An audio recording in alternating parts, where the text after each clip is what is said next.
This is on a Super Nova Jul, and unlike modern machines where you just kind of stick it in and press a button and everything does everything for you, a Julia is not. It's manual. So what I usually do is I put some of this, depends on the project, but this one, I have the tearaway embroidery paper where you can do your design on it on the outside, and then you go in and you fill it in on the inside. And I always start with going in one spot first to kind of knot the thread in the center so there's no zig.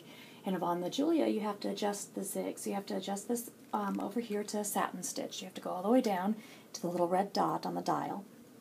And then I usually go up to about a 5 on the zig, which is pretty wide, but I angle it, and that's what gets the pretty the stitching in the center.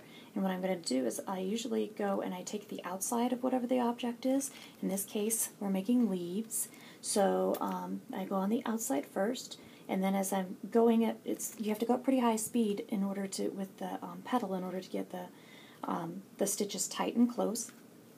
And so I'll go on the outside first, and then I'll fill on the inside, and that's how it works with the Julia in order to make patterns that look like it was done with a modern machine, even though it is a very old one. So let's go ahead and fill out the outside. I'm going to make my leaf. And just like that in. Fill inside the leaf and then kind of angle it to tip out the leaf on the point. And once it looks pretty nicely filled, you don't want to overfill it because then it just gets gloppy. And then I go ahead and take it all the way down to a 0 on the zig because we want it just like a straight stitches, like knotting it on the center. So, and then, see, you'll have all of our leaves down here. And then I'll go through and I'll cut all the threads. And since I already kind of knotted it in the center like that, I don't have to go in the back and hand knot everything. And that is how you start getting embroidery patterns with an old machine that looks like it was done on a new machine. So it's pretty cool. This is one of my favorite machines ever. My friend Sheila had found it for me and fixed the zig. That's what's so amazing about it, is that the zig at one time was all frozen up and couldn't even do this, but it does do it, and it does beautiful things. It does have cams, but actually I like this. It's called thread painting, which I like the very sound of thread painting, but this is awesome because you can pretty much make your own pattern.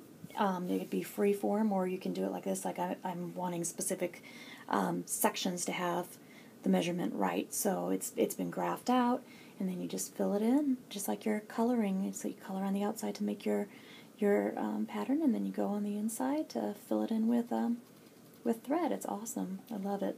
I love this machine. Okay, that's, if anybody ever wanted to know how it's done, that's how it's done with a Super Nova Jul Necchi. There we go.